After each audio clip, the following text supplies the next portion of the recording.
দেখেন বাসে অনেক সময় মহিলা যাত্রীদেরকে হয়রানি করা হয়, তারপরে তাদেরকে রেপ করা হয়। এই জিনিসগুলো কোনোভাবে যাতে বরদাস্ত করা না হয়, ওদেরকে বোঝাবেন যে ধরো একটা লোক পাস হচ্ছে, সেই গাড়ির সামনে দিয়ে যে লোকটা যাচ্ছে ওকে মনে করতে হবে ওই আমার ভাই, আমার পরিবারের সদস্য। আমরা তো একটি মাত্র দেশ, একটি পরিবার। সুতরাং এইটা ওদেরকে ব্রেনে ঢুকাতে হবে। 20 থেকে 25 বছরের পুরনো গাড়ি দেখবেন, এদের দিকে তাকানোও যায় না, এমনই একটা পরিবেশ। একটা ঢাকা শহর ক্যাপিটাল সিটি, এখানে সারা পৃথিবীর লোকজন আসে। তা আপনাদের কি মনে করে যে এখনো এত সরকারিভাবে একটা গাড়ি 8 বছর পরে কন্ডেম হয়ে যায়, কিন্তু আপনারা সেটা করতেছেন না? পুরনো 30 থেকে 25 বছরের গাড়িও এই রোডে কিন্তু আছে। গাবতলী বাস স্ট্যান্ড পরিদর্শনে আসলেন ডিএমপি কমিশনার এবং আইজিপি। এই মুহূর্তে আপনাদের দেখানোর চেষ্টা করছি ঢাকা পোস্টের ক্যামেরায়। দর্শক, আপনাদের এই মুহূর্তে দেখানোর চেষ্টা করছি পুলিশের সোয়ার টিম এবং ডগ স্কোয়াড সহ এই যে গাবতলী বাস স্ট্যান্ড রয়েছে, সেই গাবতলী বাস স্ট্যান্ড পরিদর্শনে এই মুহূর্তে দেখছেন ডিএমপি কমিশনার এবং পুলিশের আইজিপি। গরমে আরাম নিয়ে হবে না হাহুতাশ, ঘুরলে পরে ওয়ালটন ফ্যান বাতাস আর বাতাস।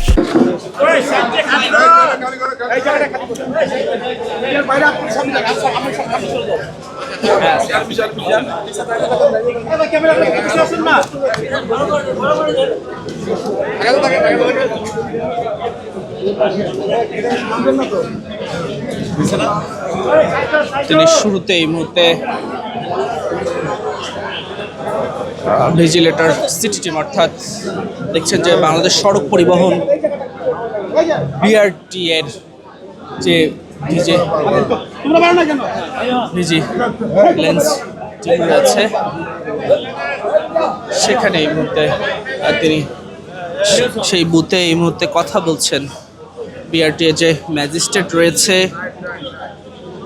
তাদের সাথে কথা বলছেন, অর্থাৎ অতিরিক্ত ভাড়া আদায় এবং এর পাশাপাশি ঈদ যাত্রায় যারা বাড়ি ফিরছেন ঘরমুখ মানুষের কোনো অভিযোগ রয়েছে কিনা সেই বিষয়টি আসলে তিনি দেখছেন যে এই মুহূর্তে শুনছেন। এবং এখন তিনি বিভিন্ন বাস কাউন্টারে দিকে যাবেন। আপনাদের সেই চিত্রই দেখার চেষ্টা করছি ঢাকা পোস্টের ক্যামেরায়। দর্শক, আপনাদের দেখানোর চেষ্টা করছি যে দেখছেন গাবতলী বাস স্ট্যান্ড পরিদর্শন করছেন ডিএমপি কমিশনার এবং আইজিপি। কমিশনার স্যার কই? আমাদের মাইক্রোফোনটা ভাই নামতে পারতেন? দেখে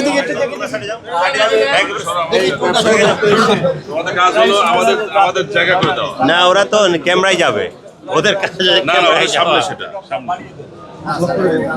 আরেকটু সরো, আরেকটু চাপো কথা শুনি। ওই টাকার যাত্রী আমরা পাইতেছি বেশি লোক থেকে কম। যাত্রী কম হওয়ার কারণ কি? বিভিন্ন জায়গায় কাউন্টার বন্ধ তৈরি যায়, মানে জাত না,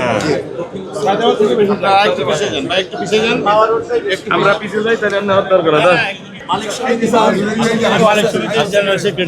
আচ্ছা, আমাদের এই সড়কে যে সমস্যাটা প্রায় আমরা দেখতেছি যে আমাদের অল্পশিক্ষিত অর্ধশিক্ষিত যে ড্রাইভার বা হেল্পার ভাইয়েরা আছে, তারা অনেক সময় সিগন্যাল মানেন না।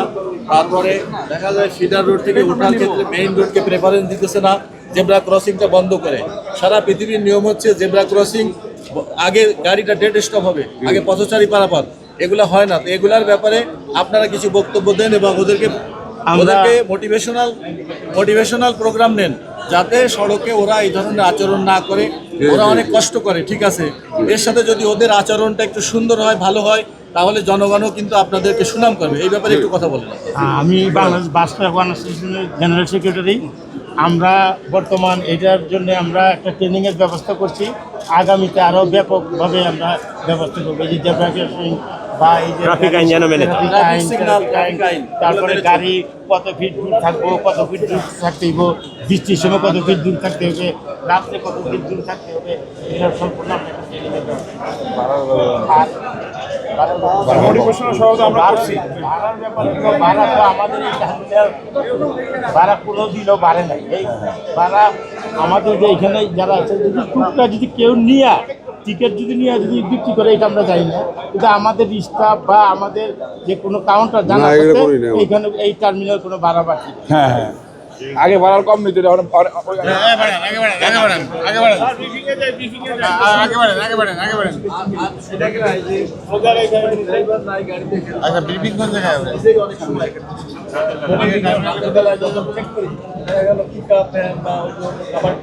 ড্রাইভার থাকে না, হেল্পার দিয়ে চালাচ্ছে, এদের তো গাড়ি চালানোর কোনো মানে নিয়মই নাই। এটা যাতে আমরা একদম মিনিমাম পর্যায়ে নিয়ে আসতে পারি, সেই জন্য ওদেরকে আমাদের হলো মোটিভেশনাল প্রোগ্রাম ট্রেনিং দিতে হবে আপনাদেরকে। সরকার সার্বিক সহযোগিতা করে, মাননীয় প্রধানমন্ত্রীর সব থেকে অগ্রাধিকার প্রকল্প হচ্ছে আপনাদের আমাদের রোড ব্যবস্থাপনা এবং ট্রাফিক কনজেশনের কারণে আমাদের প্রতিদিন 140 কোটি টাকা শুধু সরকারিভাবে লোকসান হচ্ছে আপনার শ্রম ঘন্ট নষ্ট হওয়ার কারণে।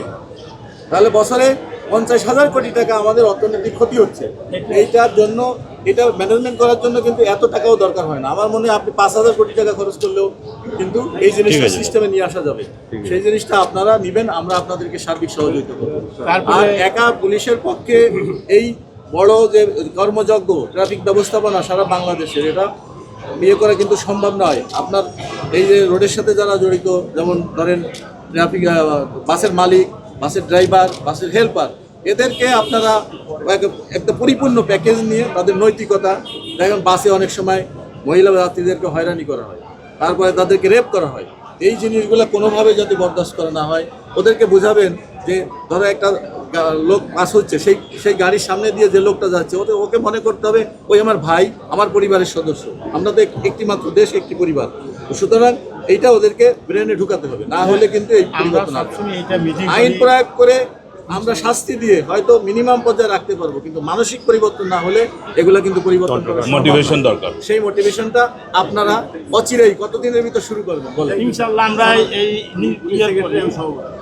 ঈদের পরে আপনারা দুজন ঠিক হলে পুরো বাংলাদেশ ঠিক হবে। এখন তো চলছে। এখানে আমাদের কিছু কথা আছে, আমি হ্যাঁ, বলি। বলেন। আমার যে সহযোগিতা দরকার, সরকারের যে সহযোগিতা দরকার সেটা আমরা পাবো। আপনাদের সহযোগিতা তো আমরা পাইতেছি, কিন্তু সরকারের কিছু সহযোগিতা আছে। যেমন এই যে রোডগুলো আছে, রোডের সামনে বাজার বসে, এগুলো আমাদের অনেক ক্ষতি করে। এগুলোর জন্য কিন্তু দুর্ঘটনা বেশি হাইওয়েতে। হ্যাঁ, আমার কথা হলো এই বাজারগুলো যদি মনে করেন না বসে যদি রোডের মধ্যে, তাহলে দুর্ঘটনা অনেক কমবে। এবং অটোগুলা আটকা পারে, যখন চেয়ার হলে এত বড়, বডি হলে এত বড়। হ্যাঁ, আপনি একটা গুরুত্বপূর্ণ কথা বলেছেন। ওখানকার লোকাল, শোনেন, লোকাল চেয়ারম্যান হোক, কমিশনার হোক, পুলিশের সার্বিক সহযোগিতা আপনারা পারবেন।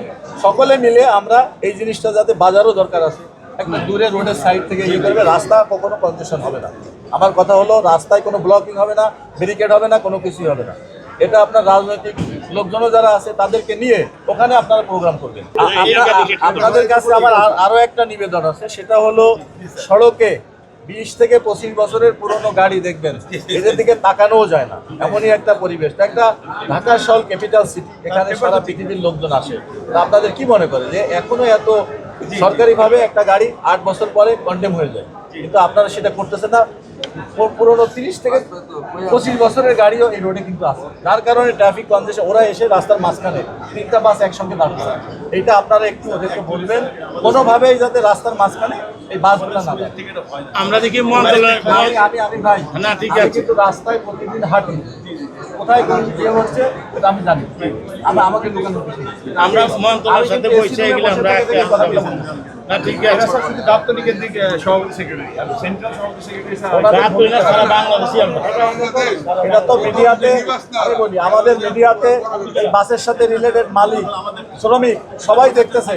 তো আমি তাদেরকে, এই ভাইদেরকে অনুরোধ করব, দেশে একটা সুন্দর সুষ্ঠু সড়ক ব্যবস্থাপনা থাকা দরকার। এই ট্রাফিক ব্যবস্থাপনা যদি সুন্দর না হয়, প্রতিদিন আপনার আমার অনেক জীবন চলে যাচ্ছে, আমাদের ভাই মারা যাচ্ছে, বোন মারা যাচ্ছে, মা বাবা মারা যাচ্ছে। তো সুতরাং এই জিনিসগুলো আমরা নিবেদিতভাবে কাজ করি, পজিটিভ ওয়েতে সুন্দরভাবে পরিবর্তন করতে চাই। গভর্নমেন্টও সেটা চাচ্ছেন, অগ্রাধিকার প্রকল্প মাননীয় প্রধানমন্ত্রী, এইটাই আপনাদের আমার মেসেজ যে আপনারা এগুলা অচিরেই, আমি আশা করব আগামী 1 মাসের ভিতরে সড়কের পরিবর্তন হবে।